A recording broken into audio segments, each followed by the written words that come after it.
حدیث شریف میں آتا ہے حضور علیہ الصلوۃ والسلام نے فرمایا انما الاعمال بالخواتیم، اعمال کا دار و مدار خاتمے پر ہے۔ یعنی انسان جو بھی عمل کر رہا ہے اس چیز کو دیکھا جائے گا کہ اس کا خاتمہ کیسا ہوا ہے، مرتے وقت اس کی کیا صورتحال تھی، مسلمان مرا ہے، کفر کی حالت میں مرا ہے، اچھی حالت میں مرا ہے یا بری حالت میں مرا ہے۔ اسی لیے حدیث شریف میں آتا ہے حضور علیہ الصلوۃ والسلام یہ دعا فرمایا کرتے تھے، اللہم مصرف القلوب صرف قلبی علی طاعتک، یا مثبت القلوب ثبت قلبی علی طاعتک، کہ اے دلوں کو پھیرنے والے۔ حدیث میں آتا ہے نا کہ ہر انسان کے دل رحمان کی 2 انگلیوں کے درمیان ہے، جب اللہ اس کو جس زاویے پہ رکھنا چاہیں پلٹ دیتے ہیں اس کو۔ تو حضور یہ دعا کرتے تھے کہ یا اللہ میرے دل کو اپنی ہدایت والے راستے پر ثابت قدم رکھ۔ اب حضور علیہ الصلوۃ والسلام جب یہ دعا کر رہے ہیں تو ظاہر ہے اس دعا سے ہمیں سکھانا مقصد ہے، حضور تو پیغمبر ہیں، معصوم ہیں، خاتم النبیین ہیں،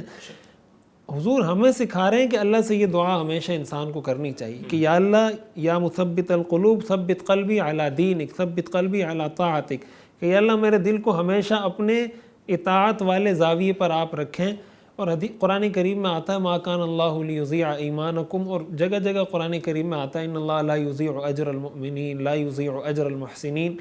لا یضیع اجر من احسن عملا، کہ اللہ تعالیٰ تمہارے ایمان کو ضائع نہیں کرے گا، تمہارے نیک کاموں کو ضائع نہیں کرے گا، اچھے کام کرنے والوں کا اجر ضائع نہیں کرے گا۔ اسی طرح قرآن کریم میں آتا ہے لا تموتن الا وانتم مسلمون،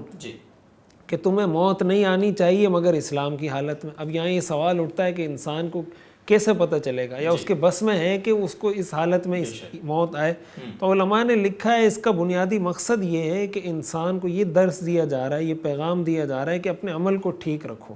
انسان جس طریقے سے زندگی گزارتا ہے اسی طریقے سے اس کو موت آتی ہے۔ یہ جو حدیث میں فرمایا گیا کہ انسان ساری زندگی نیک کام کر رہا ہوتا ہے اور آخر میں کوئی برا کام کر جاتا ہے، اس کی میں پچھلے درس میں کافی تفصیل سے میں اس پہ بات کر چکا ہوں کہ اس کا مقصد یہ ہے کہ بظاہر دکھنے میں وہ کام بڑے اچھے ہوتے ہیں، یعنی مثال کے طور پہ وہ نمازیں پڑھ رہا ہے اور کوئی نماز اس کی قضا نہیں ہو رہی، لیکن اس کی نیت کسی ایک نماز میں بھی ٹھیک نہیں ہے، وہ ساری نمازیں اس لیے پڑھ رہا ہے کہ لوگ مجھے نمازی کہیں گے۔ تو اب ظاہر ہے لوگ تو یہ سمجھ رہے ہیں کہ یہ بڑا پکا نمازی ہے، اور اسی کی حدیث میں تشریح کی گئی ہے کہ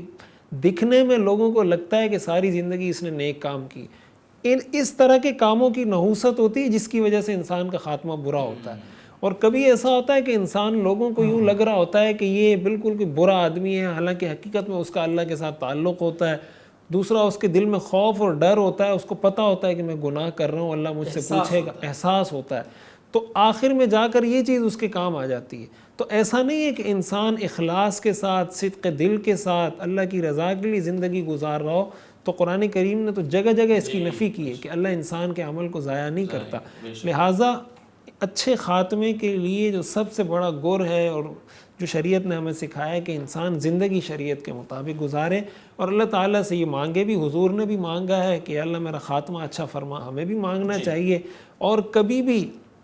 اپنے کسی بھی نیک عمل پہ گھمنڈ اور غرور نہیں ہونا چاہیے کہ میں تو اتنا بڑا نمازی ہوں، اتنا بڑا عالم، فلاں فلاں فلاں، اور یہ تو جاہل ہے، فلاں ہے، یہ تو یہ ہوگا۔ کبھی کسی اس پہ گھمنڈ نہیں ہونا چاہیے۔ اسی طرح کبھی کسی گناہگار کو حقارت کی نظر سے نہیں دیکھنا چاہیے کہ بھائی یہ تو گناہگار آدمی ہے، یہ تو نماز نہیں پڑھتا، یہ تو وہ نہیں کرتا۔ کیا پتہ بھائی اس کا خاتمہ اچھا ہو جائے، خدا نخواستہ بولنے والے کا خاتمہ برا ہو جائے۔ حدیث میں آتا ہے بنی اسرائیل میں 2 لوگ تھے، اور ایک بھائی بڑا نیک تھا اور ایک بڑا گناہگار تھا۔ تو جو نیک تھا